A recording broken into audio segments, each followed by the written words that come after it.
Netflix ने 2025 में दो बेंजर सीरीज को खत्म करने के लिए सीजन 3 दिया है। लेकिन क्या हो अगर एलिस इन बॉर्डरलैंड की एंडिंग भी स्क्विड गेम की एंडिंग की तरह ही हो। एक साल में दो ट्रॉमा तो हम बर्दाश्त नहीं कर पाएंगे। और यहाँ पर हम स्क्विड गेम और एलिस इन बॉर्डरलैंड को कंपेयर भी नहीं कर रहे हैं। मांगा सीरीज के हिसाब से एलिस इन बॉर्डरलैंड सीजन 2 की एंडिंग पर खत्म हो चुका था, लेकिन फिर मेकर्स ने सीजन 3 क्यों बनाया, जिसकी वजह से हम एलिस इन बॉर्डरलैंड के सीजन 1 और 2 को तो प्रिडिक्ट कर सकते थे क्योंकि वो मांगा सीरीज में थे, लेकिन सीजन 3 को तो बिल्कुल ही प्रिडिक्ट नहीं किया जा सकता। ये कहानी टोक्यो शहर के आसपास घूम रही है, पर हमें फिर से तबाही का मंजर दिखाया जाता है। इसी के साथ साथ आरिसू का यहाँ पर इंटरव्यू होते हुए दिखाया जा रहा है कि ये इंटरव्यू ले कौन रहा है। और आरिसू को हम इंटरव्यू में देख सकते हैं वो अपनी पुरानी गेम्स की यादों को ताजा रखे हुए सारी चीजें बता रहा है। लेकिन असल बात तो ये है कि बॉर्डरलैंड को छोड़ने की सबसे बड़ी शर्त ही यही थी कि आपको बॉर्डरलैंड का कुछ भी याद नहीं रहेगा। तो फिर आरिसू को सब कुछ याद कैसे है। और जैसे कि हमने सीजन 2 के एंडिंग में भी देखा था,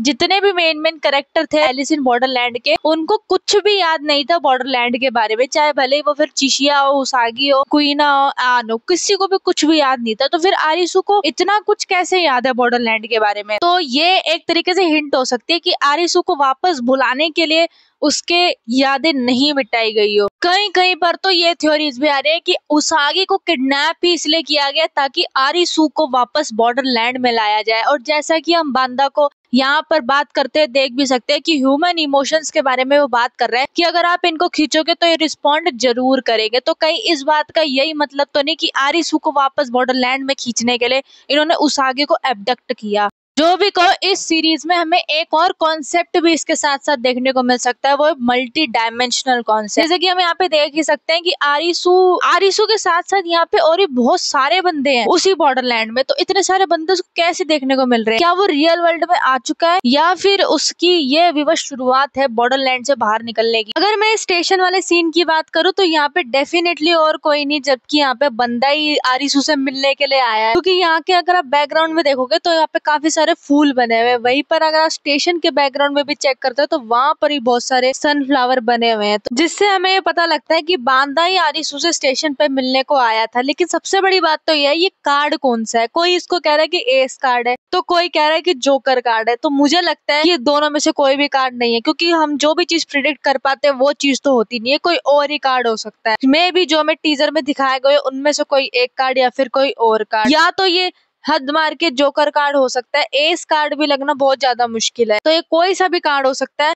लेकिन सबसे बड़ी बात तो ये है कि आरिसू की जेब में कार्ड रखते ही बांदा बोलता है स्टार्ट। तो क्या इसका मतलब ये है कि एक गेम हमारी स्टेशन पर भी होने वाली है? तो शायद ये हो सकता है, क्योंकि हमें एक इस पूरे टीजर में ट्रेन का भी सीन दिखाया गया था, जिसका सीधा सीधा मतलब है जब ये बंदा यहाँ पर आरिसू की जेब में कार्ड रख रहा है तो वहीं से ये गेम शुरू हो गई और स्टेशन पे ट्रेन वाली गेम चालू हो गई हो। ये एक सबसे बड़ा सीन है जिसमें उसागी को मास्क पहने हुए दिखाया जा रहा है। तो क्या ऐसी भी कोई गेम होने वाली है जिसमें ऑक्सीजन का लेवल बहुत ज्यादा कम होगा, या जिसकी वजह से सांस रोकना या सांस लेना बहुत ही ज्यादा मुश्किल हो जाएगा उसागी के लिए? और ये वाली गेम तो फिर उसागी के लिए सबसे ज्यादा डिफिकल्ट रहने वाली है, क्योंकि जैसा कि हमको उसागी को हॉस्पिटल में भी दिखाया गया है विद ऑक्सीजन मास्क के साथ। तो देखो कुछ भी हो सकता है। टीजर में हमें कुछ पास्ट के सीन भी दिखाए जाते हैं, जैसे कि विच वाली गेम के कुछ सीन हो गए, डिस्ट्रॉय होते दिखाए गए थे। इसी के साथ साथ हमें एक थोड़ा सा हैप्पी मोमेंट भी दिखाया जाता है आरिसू और उसागी का, पर अनफॉर्चुनेटली ज्यादा देर तक रहता नहीं है। जैसा कि हम देख ही सकते हैं हमारे बिलव्ड कपल की शादी हो गई है, लेकिन इसके बाद ही सीधा हमें ये वाला सीन देखने को मिलता है जहाँ पर ये बंदे को बहुत ही ज्यादा बार टीजर में दिखाया गया, लाइक 2 से 3 बार तो दिखाया ही गया, और बांदा को भी बहुत ज्यादा बार दिखाया गया। तो ये दोनों ना बहुत ज्यादा मिस्टीरियस और विलन वाले कैरेक्टर यहाँ पे प्ले करते दिखाए जाएंगे। विलन वाला तो ऑब्वियसली बांदा का कैरेक्टर है, लेकिन ये जो बंदा है ना, एक तो व्हील चेयर वाला बंदा, इन दोनों का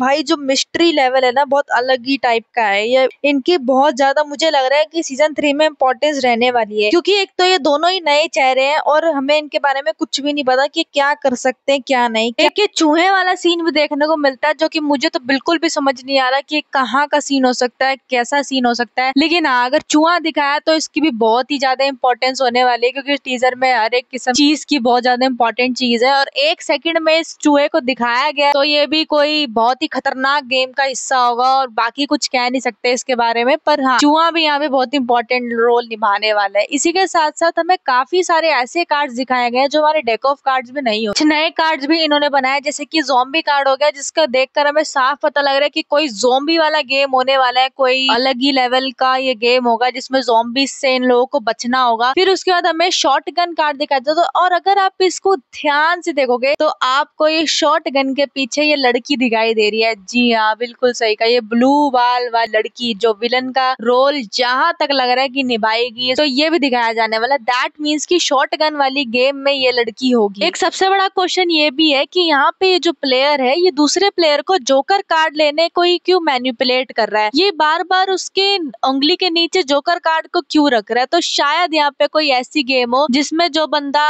जोकर ले जाए वो बॉर्डरलैंड में ही फंसा रहे या फिर इसी गेम में फंसा रहे, इस गेम से बाहर ना निकल पाए, और जो इक्का जिसके पास हो वो बंदा बाहर निकल जाए, क्योंकि ये शायद इक्के के गेम हो सकती है। बाकी गेम्स तो हमें काफी सारी दिखाई गई है, उनमें से एक पानी वाली गेम भी दिखाई गई जिसमें एक लड़की यहाँ पे हमें दिखाई जा रही है जो कि पानी के अंदर डूब रही है और उसके पास कुछ भी बचने के लिए नहीं है, लाइक मास्क वगैरह कुछ भी नहीं है। और भी बहुत सारी हमें खतरनाक गेमें दिखाई जा रही है, लाइक ये जलता हुआ तीर छोड़ दिया इन लोगों के ऊपर जो इनको मार रहा है, फिर इतना खतरनाक करंट देकर इनको मारा जा रहा है, बिल्डिंग तक ब्लास्ट कर दिया इन लोगों ने तो। और हमें ये डाइस वाला गेम भी दिखाया जा रहा है जिसमें 3 बंदे खड़े हुए, प्रोबेबली ये एक लड़की है और 2 लड़के हैं, लेकिन इस तीसरे वाले बंदे को कुछ ढंग से दिखाया नहीं जा रहा है, शायद ये उसका सिर्फ एक पैर ही है। फिर हम यहाँ पे उसागी को भी गेम्स में ज्वाइन होता हुआ देख सकते हैं, प्रोबेबली उसागी की शायद पहली गेम हो जिसमें ये इतना ज्यादा डरी हुई है, सहमी हुई है, बहुत ज्यादा शॉक्ड भी है, और इनके चेहरे पे कोई ज्यादा निशान भी नहीं है और ये ज्यादा थकी हुई भी नहीं लग रही है, तो शायद इनकी फर्स्ट गेम हो सकती है। इस सीन में जो हमें जलते हुए तीर फेंकते हुए दिखाई जा रहे हैं, ये प्रोबेबली ये कोई टेम्पल जैसा कुछ लग रहा है, तो ये प्रोबेबली जापानीज टेम्पल हो सकता है जिसके पीछे से ये इतने सारे जलते हुए तीर छोड़ रहे हैं और प्लेयर्स को इनसे जस्ट बचना होगा। जी हाँ, बचना होगा, क्योंकि इसके अलावा इनके पास कोई और ऑप्शन होगा नहीं, इनको सिर्फ भागना है और अपने आप को बचाना है। जस्ट बाद हमें लेजर वाली गेम दिखाई जाती है, और लेजर वाली गेम काफी ज्यादा खतरनाक होने वाली, क्योंकि ये लेजर बहुत ही तेजी से आ रही है और किसी भी हाइट पे आ रही है, कभी नीचे आ रही है कभी ऊपर आ रही है, मतलब बहुत ही तेजी से आ रही है, तो बचना होगा। तो यहाँ पर भी सिर्फ और सिर्फ इनको सिर्फ भागना है और बचना है लेजर से, क्योंकि एक भी लेजर छूटी तो इनका काम खलास। इस सीन में हमारे आरिसु भैया कह रहे हैं I don't care if I die, अगर मैं मर भी जाओ तो मुझे कोई परवाह नहीं है। तो शायद इनको यहाँ पे पता लग चुका है कि उसागी भी गेम्स में जा चुकी है। जी हाँ, जा चुकी है वो इन गेम्स में, और ये किसी से बात कर रहे हैं जिसको इन्होंने अपने गेम्स के बारे में बताया हो कि ऐसे ऐसे मैं गेम्स खेल कर आया था, मे बी इनके थेरेपिस्ट जो हमें दिखाने जाने वाले सीजन 3 में, और वो ही आरिसु को कह रहा है कि अब तुम्हें उस गेम में जाना बहुत ही ज्यादा मुश्किल है, बहुत बड़ी बेवकूफी होगी, जिसकी वजह से गुस्से में आकर आरिसु भैया कह रहे हैं कि मुझे कोई फर्क नहीं पड़ता, मैं अगर मर भी जाऊं तो अगर कोई चांस है उसागी को बचाने का। इस सीन में अगोनी भैया दिखाए जाते हैं जो कि यहाँ पे किसी की कनपट्टी पे बंदूक रखकर कुछ मारने की यहाँ पे कोशिश कर रहे हैं, और जहाँ तक मुझे लग रही है प्रोबेबली शॉर्ट गन वाली गेम हो सकती है, क्योंकि उसी में ही हमें अभी तक दिखाया गया कि आपको गन मिलेगी। फिर ये एलिवेटर वाला सीन आता है जहाँ पर ये औरत बहुत ही ज्यादा घबराई हुई दिख रही है, दैट मीन्स कि ये वाला गेम भी बहुत ज्यादा खतरनाक होने वाला है, और इसके पीछे कोई नंबर भी लिखा हुआ दिखाई पड़ रहा है जो कि बहुत ज्यादा ब्लरी है, तो इतना दिख नहीं रहा है कुछ भी खास। यहाँ पे उसागी को भागते हुए दिखाया जा रहा है, दैट मीन्स कि वो किसी गेम में है और बच के जस्ट निकलने वाले एग्जिट के बहुत ज्यादा पास में है, लेकिन इसी के साथ साथ उनके आसपास कुछ कांच के टुकड़े भी टूटते हुए दिखाए जा रहे हैं। दैट मीन्स कि ये हो सकता है कि वहाँ पे कोई ब्लास्ट हुआ हो जिसकी वजह से ये कांच के टुकड़े टूट रहे हो। देन उसके बाद आरिसु भी भागते हुए दिखाया जाता है बहुत ही जोर की। लाइक एक और सीन दिखाया जाता है जहाँ पर लेबोरेटरी में बहुत सारे लोगों के ऊपर लेजर्स गिर रही हैं। दैट मीन्स कि ये भी कोई गेम होगा जिसमें ये सारे के सारे ही बंदे फेल हो गए हैं, जिसकी वजह से ये यहाँ पे मरते हुए दिखाए जा रहे हैं। एक और सीन है जिसमें यहाँ पे आरिसु के ऊपर लेजर लाइट गिर रही है और उसको मरता हुआ दिखाया जा रहा है। तो क्या ऐसा सच में आरिसु मरने वाला है? तो ये देखो, ये कहना भी बहुत ज्यादा मुश्किल है, क्योंकि जैसा कि यहाँ पे आरिसु और उसागी को काफी ज्यादा हेलुसिनेशंस हो रहे हैं, ड्रीम्स आ रहे हैं, तो क्या पता एक ड्रीम का हिस्सा हो या फिर सच में आरिसु मर तो गया है लेकिन अलग डायमेंशन में चला गया है। वो मरा ही इसलिए हो, क्या पता बॉर्डरलैंड से रियल वर्ल्ड में जाने के लिए, तो कुछ भी हो सकता है। पर सबसे ज्यादा जो लॉजिकल चीज लग रही है वो यही लग रही है कि ये शायद उसागी का या आरिसु का ड्रीम। यहाँ पर आरिसु बहुत ज्यादा शॉक्ड दिखाई दे रहा है, क्योंकि जहाँ पर हर बार जब भी वो वॉटरलैंड में गेम खेलने आया है तो हमेशा उसको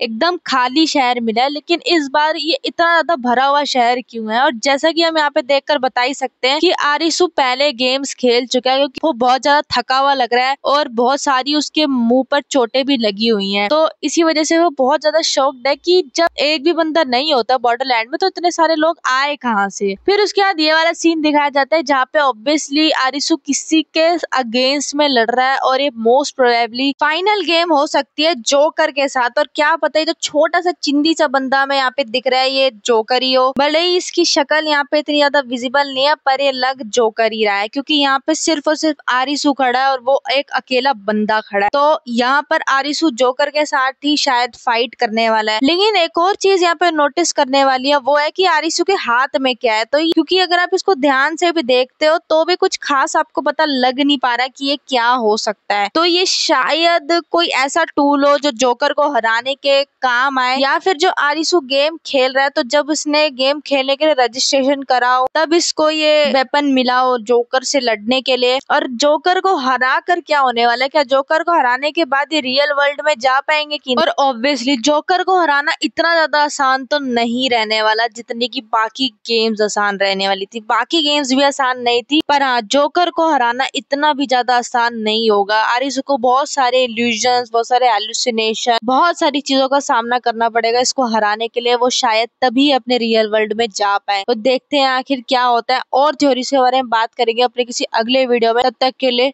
गुड लक।